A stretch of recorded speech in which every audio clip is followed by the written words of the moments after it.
Captain Jake Morrison stood on the grand platform of the Valix Cultural Center, watching his breath create small clouds in the cold air. The massive building stretched up into the purple sky of the alien homeworld, its walls made of some crystal that seemed to bend light around itself. Thousands of Valix beings filled the amphitheater below, their tall, thin forms draped in flowing robes that changed color as they moved. This was supposed to be humanity's big moment. After 3 years of negotiations, the Valix Empire had finally agreed to a cultural exchange ceremony. If things went well, humans could join the Empire as equal partners instead of just another client species. If things went badly, well, Jake tried not to think about that. Dr. Lisa Hamilton walked up beside him, carrying a small wooden box. Her hands were shaking slightly. "Are you ready for this?" she asked. Jake nodded, though he felt far from ready. "Remember, we're not trying to impress them with technology. We're showing them who we are as people." The ceremony began with the Valix presentations. High Curator Zethkar, the Empire's Minister of Cultural Affairs, stepped forward. He was even taller than most Valix, with skin that looked like polished metal and eyes that glowed with a soft blue light. "We welcome our human guests," Zethkar said, his voice echoing through the amphitheater without any visible microphone. "Today we share the highest achievements of Valix civilization." What followed left the humans speechless. The first Valix artist created sculptures that floated in midair, using controlled gravity fields to shape matter into impossible forms. The sculptures moved and danced, each one more complex than anything humans had ever imagined. The audience watched in perfect silence, their glowing eyes following every movement. Next came music, but not like any music the humans had heard before. The Valix composer used controlled bursts of stellar radiation, creating sounds that seemed to come from the very fabric of space itself. The melody was mathematical, precise, and absolutely perfect. Every note was exactly where it should be. The final presentation was architecture.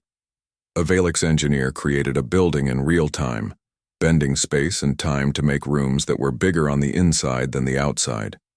Hallways that led in circles but somehow brought you to new places. Windows that showed different worlds, all existing in the same physical space. When the Valix presentations ended, the audience remained silent. This was their way of showing the highest respect, Jake had learned. No messy emotions or loud reactions, just quiet appreciation for perfection achieved. Now it was humanity's turn. Dr. Hamilton opened her wooden box and pulled out a canvas painting. It showed a sunset over Earth's ocean, painted in soft oranges and pinks. The brushstrokes were visible, slightly imperfect. In the corner, a small bird flew toward the light. "This painting was created by Maya Brooks, one of our young artists," Lisa said. "She painted it after losing her father. The bird represents his spirit, flying toward the light of whatever comes next." The Valix audience stirred. Jake could hear whispers starting, though he couldn't understand their language. The whispers didn't sound impressed. Lisa continued with more human art. She showed them photographs of ordinary people laughing, crying, embracing. She played music with imperfect voices singing about love and loss. She read poetry that didn't rhyme properly, and stories that ended sadly. The whispers grew louder. Commander Ryan Torres stepped forward next. He was supposed to share human military culture, but instead he told a story. It was about soldiers who sacrificed themselves to save civilians they'd never met. About enemies who became friends. About wars that ended not with victory, but with understanding. By now, some of the Valix were making sounds that Jake recognized as laughter. Not the warm, joyful laughter humans made, but something cold and mocking. Maya Brooks was the last to present. She was only 23, with paint still under her fingernails from working on a new piece that morning. She walked to the center of the platform and began to tell a story. "Once there was a little girl who was afraid of the dark," Maya began. "Every night she would hide under her blankets and imagine monsters in the shadows. Her mother tried to tell her there were no monsters, but the little girl was still afraid." More laughter came from the audience. Jake felt his cheeks burning with embarrassment. "One night," Maya continued, The little girl decided to talk to the darkness. She asked it why it was so scary. The darkness told her it wasn't trying to be frightening. It was just lonely. So the little girl began visiting the darkness every night, and they became friends. She learned that the darkness was where dreams lived, where possibilities waited to be born. When Maya finished her story, the amphitheater erupted. The Valeks were no longer trying to hide their amusement. Their musical laughter filled the air like the sound of breaking crystal. High Curator Zeth Kar stepped forward, his glowing eyes bright with what looked like pity. "Honored humans," he said, "we thank you for this display. Your species shows great passion, though perhaps not great sophistication." Jake felt his stomach drop. "Your art reveals the primitive nature of human consciousness," Zeth Kar continued. "These emotional outbursts, these chaotic neural patterns you call creativity, they are evidence of a developing mind. Like children learning to speak, you make noise before you learn wisdom." Dr. Hamilton stepped forward, her face red with anger and embarrassment. "Our art isn't primitive. It's about connection, about sharing experiences and emotions that unite us as beings." "Emotions," Zeth Kar said the word like it tasted bad. "Yes, we understand that your species has not yet evolved beyond these inefficient responses. Perhaps in time, with our guidance, humans can learn to think more clearly."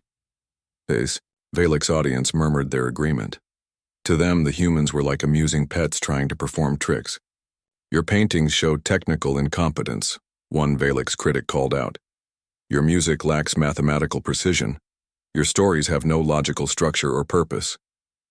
"The purpose is to make people feel," Maya said quietly. But her voice carried, in the silent amphitheater, "to help them understand they're not alone." "Feeling," Zeth Kar repeated. "Yes, this is exactly the problem. Feeling clouds judgment. It makes beings act irrationally. The Empire has long since moved beyond such limitations."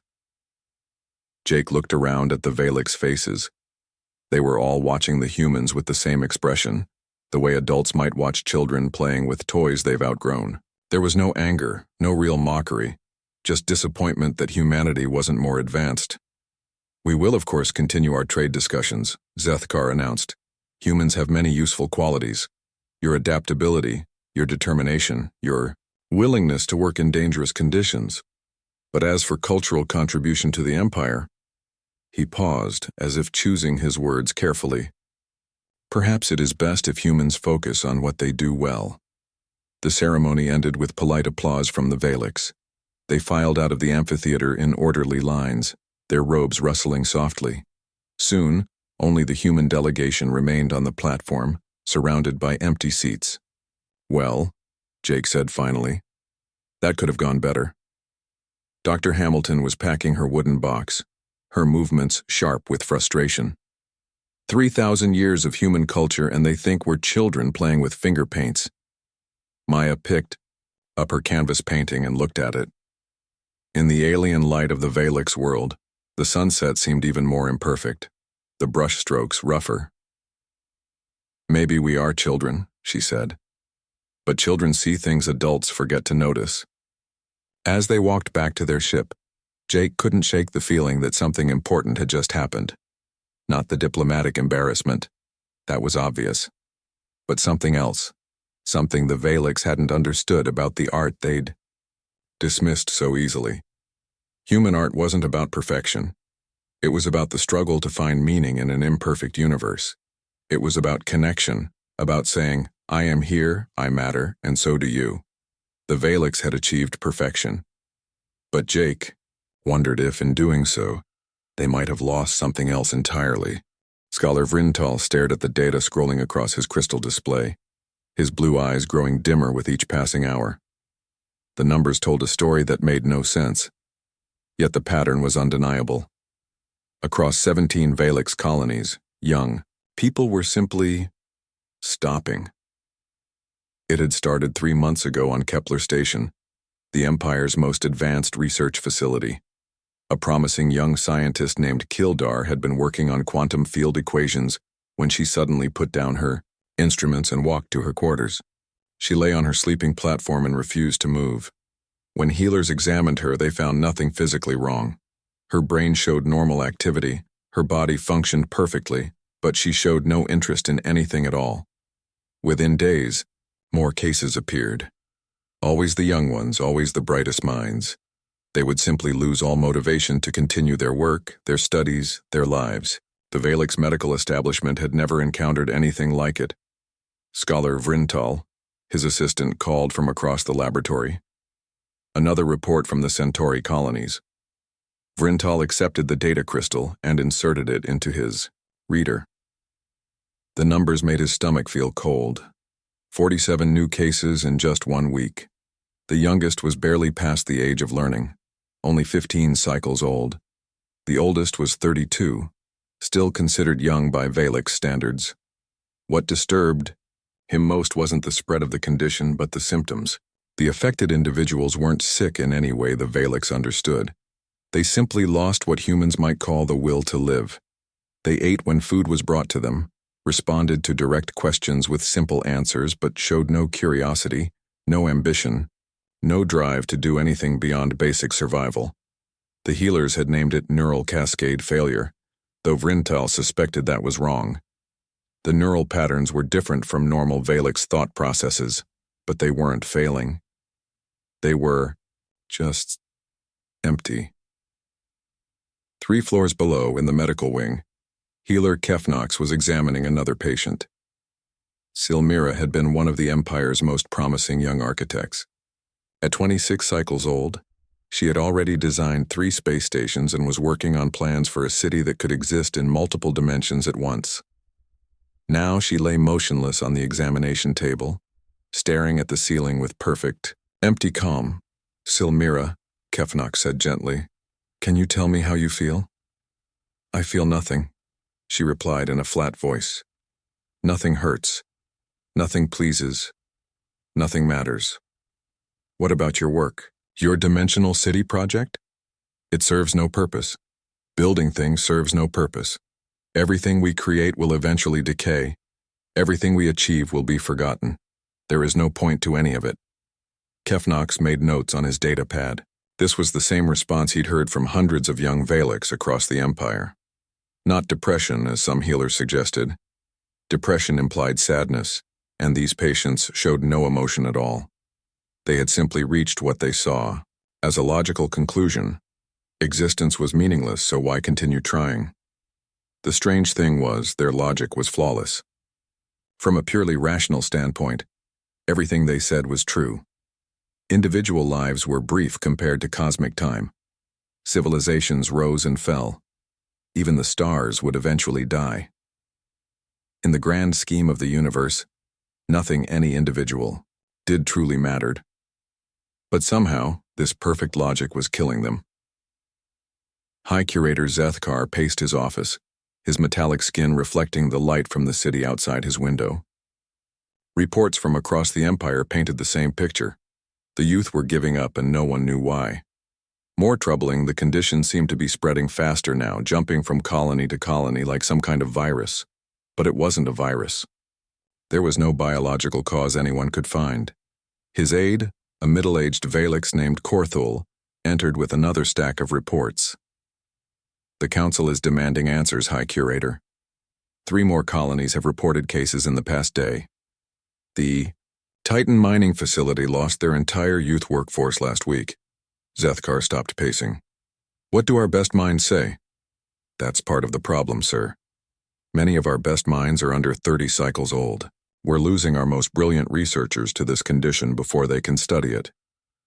Down in his laboratory, Scholar Vrintal was thinking the same thing. He was 48 cycles old, safely past the age range that seemed affected by the mysterious condition. But that also meant he was part of the older generation, the ones who had grown up when Valix society was already moving away from what they now considered primitive emotional responses. He thought back to his youth, when Valix culture had been different. His grandparents' generation had been more expressive. They had created art that wasn't just technically perfect but somehow stirring. They had told stories, not just to convey information but to share experiences. They had even shown what humans might recognize as emotions, though the Valix had worked hard to evolve beyond such inefficiencies. That's when a terrible thought occurred to him. 3 months ago, there had been that embarrassing cultural exchange with the humans. Vrintel had been in the audience, watching as the primitive species had displayed their crude art. He remembered feeling superior, as all Valix had, when the humans showed paintings with visible brushstrokes, music with imperfect harmonies, stories that ended sadly for no logical reason. But he also remembered something else. That night, unable to sleep, he had accessed the human cultural materials they had left behind. Not for any official reason. He had simply been curious. He had watched their movies, read their books, listened to their music, and for the first time in decades he had felt something he thought he had evolved beyond. Wonder. The humans told stories about individuals who struggled against impossible odds, not because success was guaranteed, but because the struggle itself had meaning. They created art about love that ended in loss, about heroes who died for causes bigger than themselves, about ordinary people finding extraordinary purpose in their brief lives. It was all completely illogical. And yet somehow it made existence seem worth living. Vrintel began to form a hypothesis, one so disturbing he almost deleted his research immediately. What if the Valix, in their pursuit of pure logic and efficiency, had accidentally removed something essential from their society? What if the emotions and irrational behaviors they had dismissed as primitive were actually necessary for psychological health? The more he studied the data, the more the pattern became clear. The affected youth had been raised in the newest, most advanced Valix colonies, places where every trace of old, inefficient cultural practices had been eliminated. They had been educated in pure logic, trained to see the universe as a collection of mathematical relationships, taught that emotional responses were signs of evolutionary failure, and now they were dying of emptiness. In the medical wing, more young Valix were arriving every day. They came willingly, not seeking treatment but simply because they had nowhere else to go. They lay on the examination tables with perfect cooperation, answering every question with clinical precision, showing no distress at their condition because distress was illogical. Healer Kefnox tried everything: medications to stimulate brain chemistry, energy treatments to restore neural pathways, even experimental procedures to artificially induce emotional responses. Nothing worked. The young Valix would submit to any treatment, but they remained, fundamentally unchanged, alive but not truly living. Late that night, Scholar Vrintel made a decision that could destroy his career. He downloaded the entire collection of human cultural materials that had been archived after the embarrassing ceremony 3 months ago.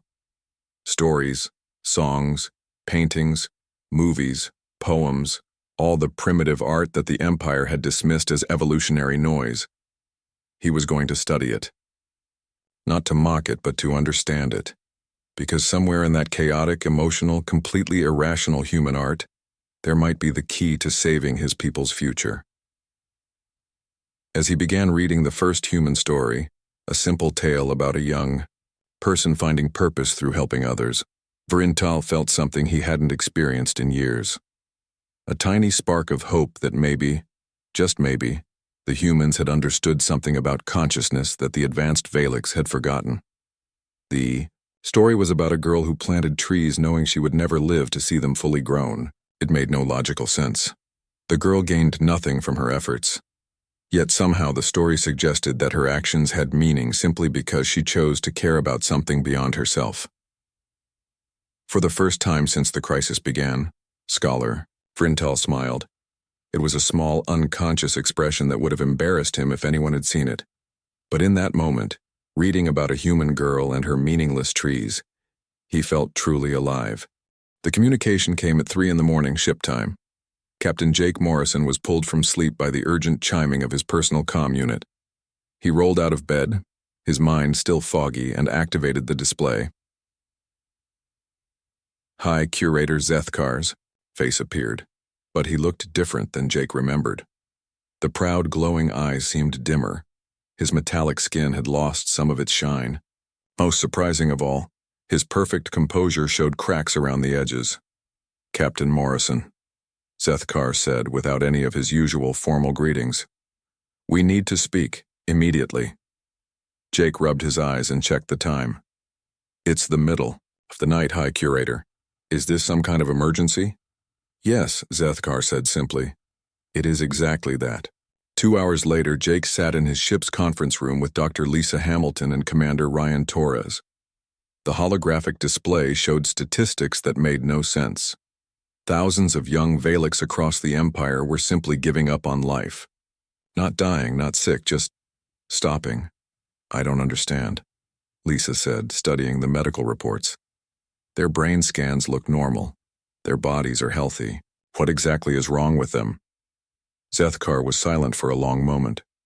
When he spoke, his voice carried an emotion Jake had never heard from a Valix before. Uncertainty. We believe, Zethkar said slowly, that this condition may be related to what you humans call psychological factors. Ryan leaned forward. You mean it's mental, not physical? We are not certain. Valix medical science has always focused on biological and technological solutions. We have very little experience with... He paused, as if the words were difficult to say. With disorders of the spirit. Jake felt a chill of understanding. You're asking for our help. Scholar Vrintal believes that human cultural materials may provide insight into this condition.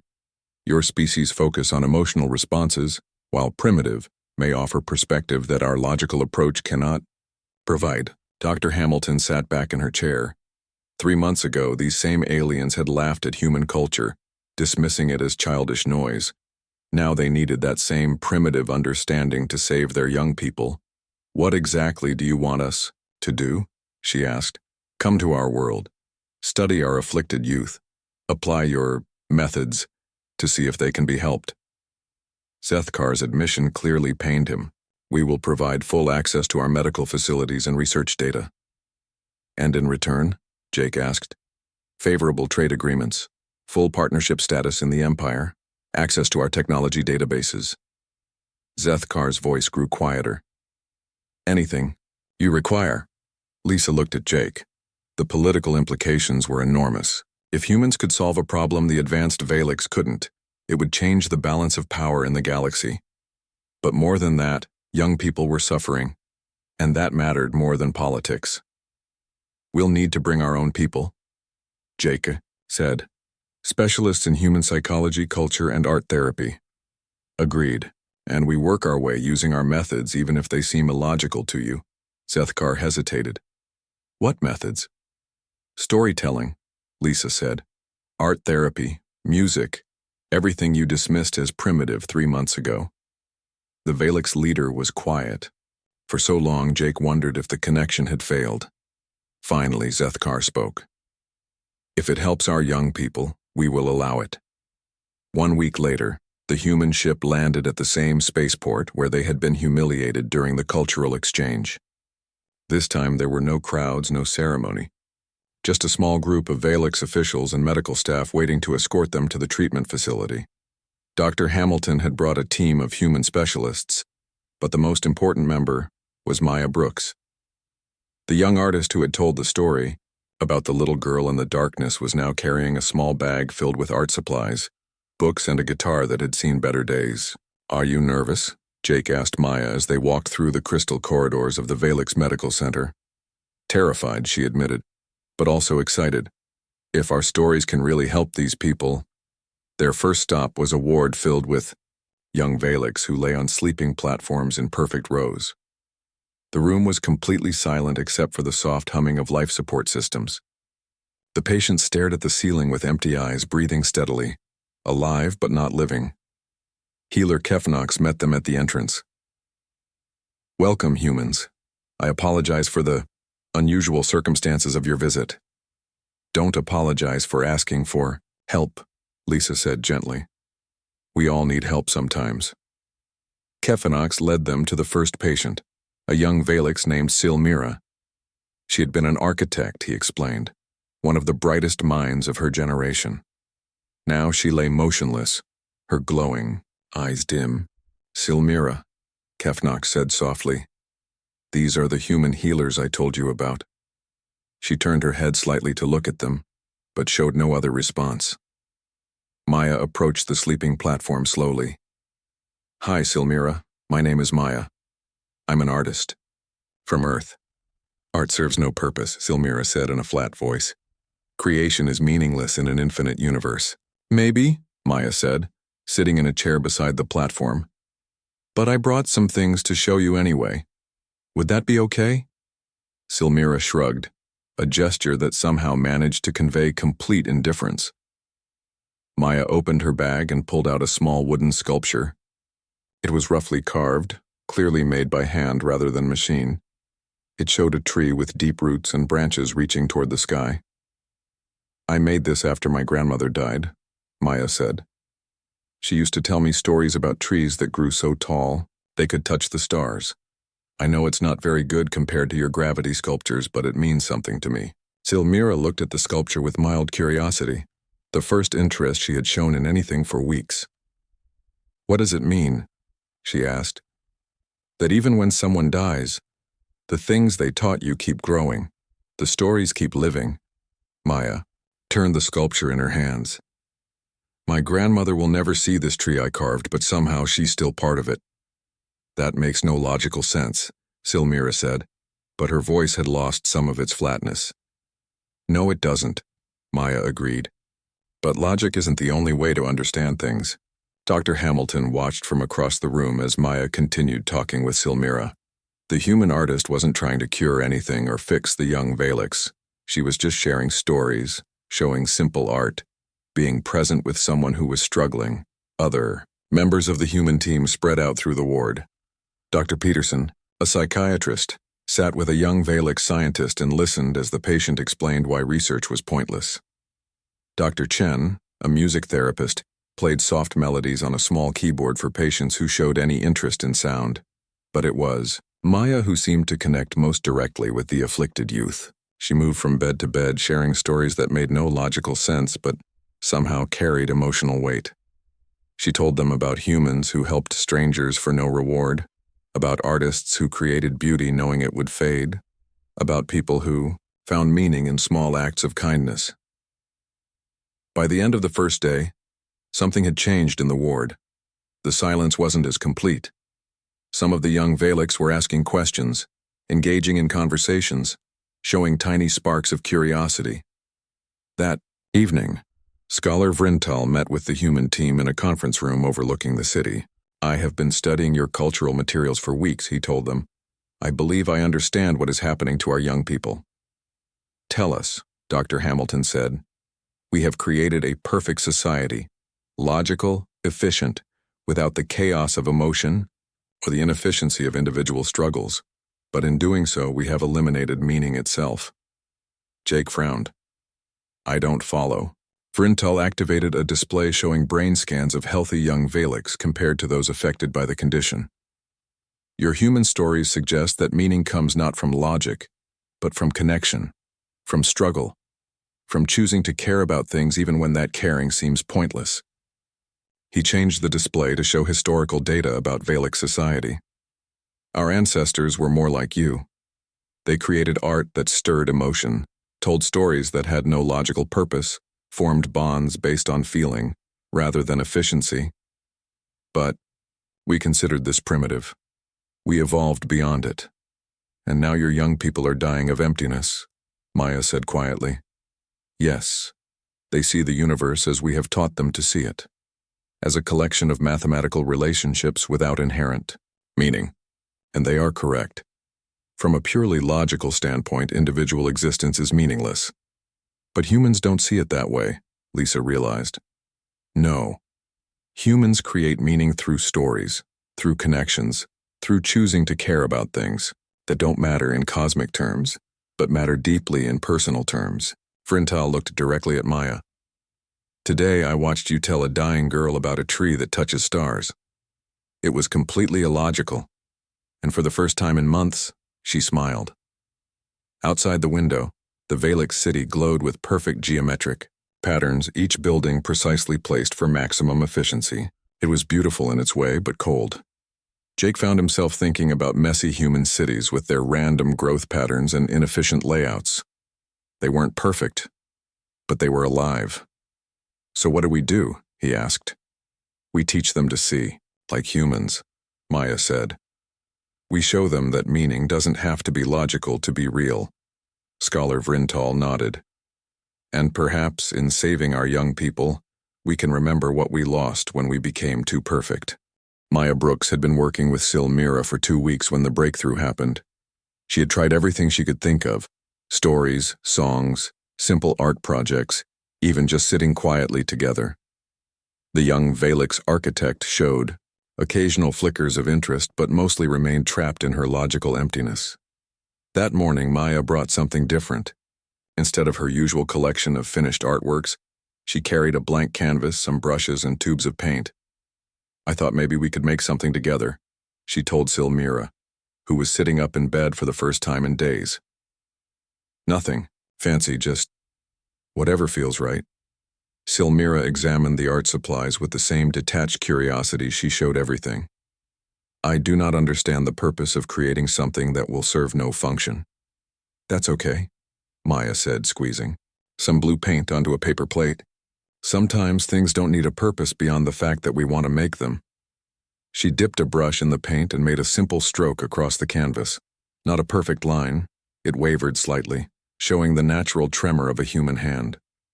Your turn if you want. Silmira stared at the brush Maya offered her. What should I paint? Anything. There's no right or wrong answer.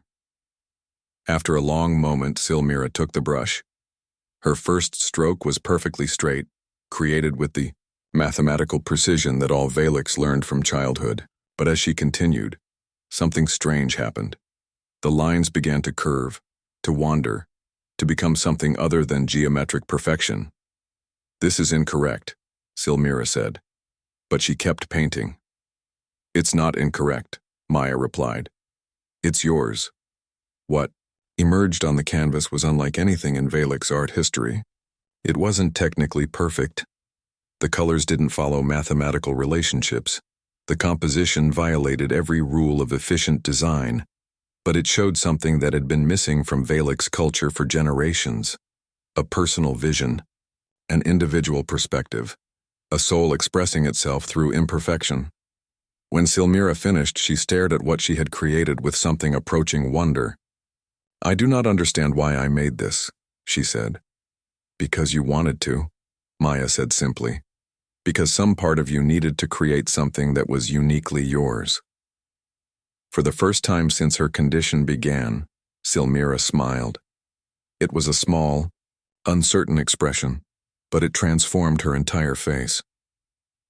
I think I would like to paint again tomorrow. Dr. Hamilton watched from the doorway, hardly believing what she was seeing. In 2 weeks of traditional therapy attempts, no one had managed to provoke such a response from any of the patients. But Maya's simple act of creative collaboration had reached something that medical science couldn't touch. Across the ward, similar small miracles were happening. Dr. Chen had convinced a young Valix physicist to try humming along with simple melodies. The patient claimed the activity was mathematically meaningless but kept asking for more songs. Dr. Peterson had spent hours listening to a brilliant young engineer explain why engineering was pointless, and slowly helped the patient remember why he had loved building things in the first place. But the breakthrough with Silmira was different. She hadn't just engaged with human culture, she had created something of her own. Word of the incident spread quickly through the medical facility. Healer Kefenok studied the brain scans of Silmira before and after her painting session with fascination. The neural patterns are completely different, he told Dr. Hamilton. During the creative activity, her brain showed activity in regions that have been dormant for months. Not just logical processing centers, but areas associated with... He paused, struggling with concepts his medical training had never covered. With what you might call emotional integration. Meaning she was feeling something, Hamilton said. Yes. For the first time since her condition began, she was experiencing what humans would recognize as joy. Dr. Hamilton requested permission to expand the art therapy program. To her surprise, she encountered resistance not from the medical staff, but from Valix administrators who worried about the implications of encouraging inefficient behaviors in their citizens. These activities serve no productive purpose, complained Administrator Velkash during a heated meeting. If our young people recover only to waste time on meaningless pursuits, how does this benefit the Empire? With respect, Dr. Hamilton replied, your young people were dying of meaninglessness. Maybe some meaningless pursuits are exactly what they need. Scholar Vrintal supported the human approach, presenting his research to increasingly skeptical government officials. Our ancestors engaged in similar activities, he argued. Before we became so perfectly logical, Valix society included art, music, and storytelling. Our greatest innovations came from periods when individual creativity was encouraged. But the debate was interrupted by an unexpected development. Other young Valix, ones who had not yet succumbed to the emptiness condition, began requesting permission to participate in the art therapy sessions. Word had spread through youth networks about patients who were showing signs of recovery, and curiosity overcame cultural conditioning. Maya found herself teaching painting to healthy young Valix who had never held a brush before. Their initial attempts were rigidly geometric, following mathematical principles they had learned since childhood. But gradually, under Maya's gentle guidance, they began to experiment with deliberate imperfection. This feels wrong, said Keth Moore, a young scientist who was trying to paint a flower. His version looked nothing like the precise botanical diagrams he was used to creating. It was loose, emotional, alive. Wrong can be good sometimes, Maya told him. Perfection is beautiful, but imperfection tells a story. What story does this tell? Maya looked at his painting, a flower that bent toward an imaginary sun, its petals slightly asymmetrical, its colors blending in ways that defied botanical accuracy. It tells the story of something growing toward light even if it grows crooked. It tells the story of life finding its own way. The real transformation came when Silmira, now painting regularly and showing steady improvement, decided to share her story with other patients. She had never been a storyteller. Valix culture didn't value narrative, but something inside her felt compelled to speak. I was designing a city that existed in 7 dimensions, she told a small group of patients and human therapists. It was mathematically perfect, more efficient than anything ever built. But when I finished the calculations, I realized something terrible. No one would ever live in it because no one would ever need to. It solved every problem so completely that there would be nothing left for people to do. She paused, looking at the rough painting she had created that morning, a simple landscape that somehow conveyed longing and hope. I had designed the perfect city, and it was completely empty. Just like I felt, just like we all feel. We became so good at solving problems that we eliminated the struggle that makes life meaningful. Her words had a profound effect on the other patients. For the first time, someone was articulating what they had all been feeling. That perfection itself had become their prison. Dr. Hamilton documented everything, creating reports that would revolutionize both human and Valix understanding of consciousness. She discovered that the human approach to mental health, focusing on meaning, connection, and personal expression, rather than pure medical intervention, could reach aspects of the mind that traditional Valix medicine couldn't touch. But she also learned something unexpected about humans themselves. Working with the Valix patients, the human therapists found their own perspectives changing. The aliens' mathematical precision and logical frameworks offered new ways of understanding. The very emotions and creative processes that humans took for granted. We're both teaching and learning, Maya told Jake during one of their evening briefings. They're learning to be imperfect, and we're learning to see the beauty in their perfection. The breakthrough moment came when Silmira created her first piece of 3-dimensional art. Using techniques she had learned as an architect but applying them to pure creative expression, she built a sculpture that somehow managed to be both mathematically sophisticated and emotionally moving.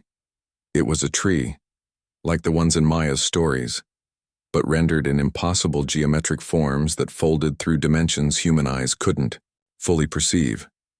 Yet despite its alien complexity, it communicated something universal: growth, hope, the stubborn persistence of life.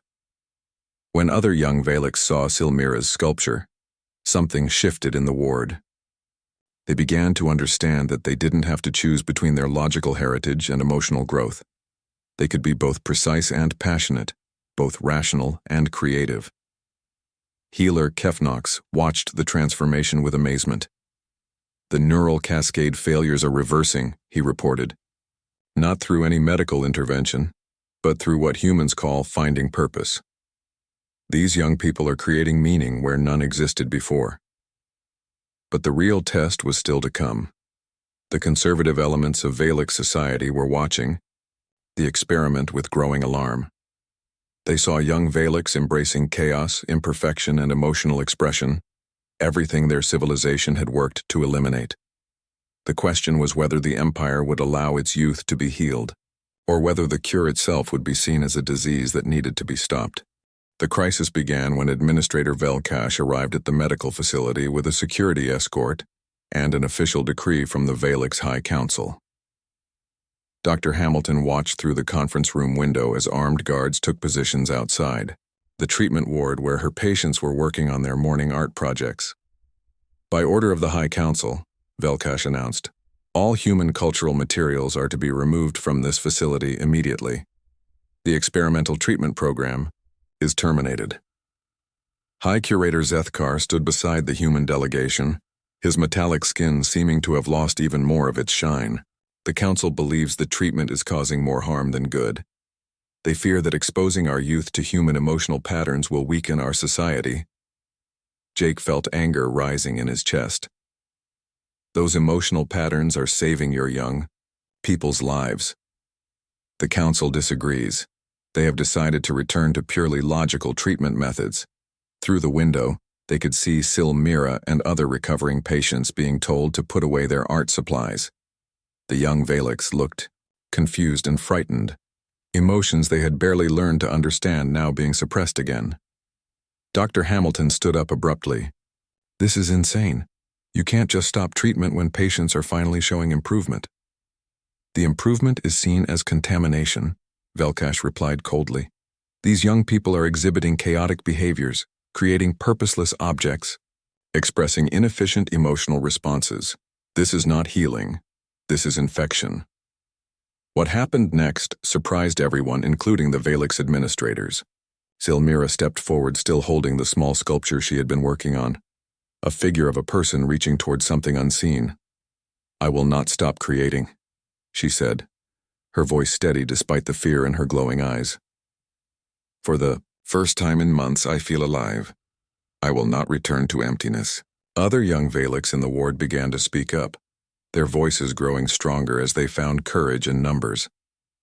We want to continue learning from the humans. Art makes us feel whole. Please don't take away our stories. Administrator Velkash signaled to his guards. Remove the humans and confiscate all non-medical materials. These patients will return to standard treatment immediately, but something unprecedented happened in the history of the Valek's Empire. The young people refused to comply. They didn't fight or become violent. That would have been illogical. Instead, they simply continued their activities. When guards tried to take away paintbrushes, the patients held them tightly. When ordered to return to their beds, they remained standing. When told to stop singing the songs Maya had taught them, they sang louder.